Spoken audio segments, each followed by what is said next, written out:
C'era una volta un ragazzo, un giovane buono e dimesso. Un giorno si mise a cantare ed ebbe un grande successo. Ma si sa che per esser felici non bastan la gloria e i quattrini. Lui aveva bisogno di amici e decise di farsi un clown, clown, clown, clown, clown. C'era una volta un clown e adesso non c'è più.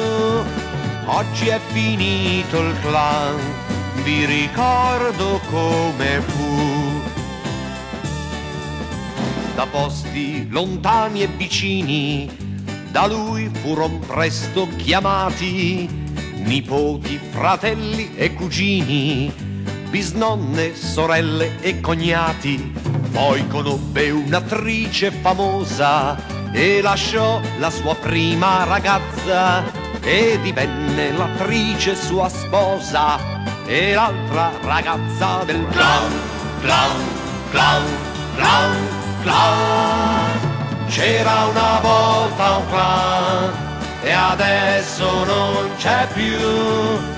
Oggi è finito il clown, mi ricordo come fu.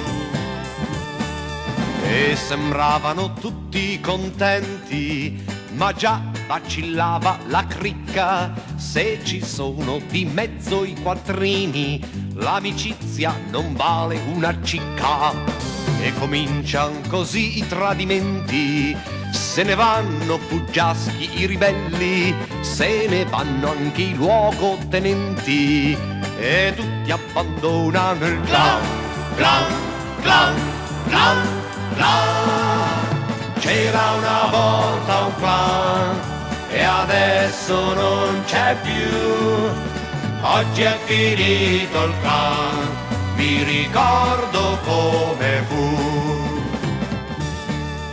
Ora in mano di 100 avvocati, nelle aule di un gran tribunale, si discute chi ha torto o ragione e la storia finisce un po' male. E anche noi siamo giunti alla fine, ma vi dico ancora questo e finisco: nella vita non devi fidarti degli amici e di quelli del fisco. C'era una volta un clown e adesso non c'è più. Oggi è finito il clown, vi ho spiegato come fu. C'era una volta un clown e adesso non c'è più. Oggi è finito il clown, vi ho spiegato come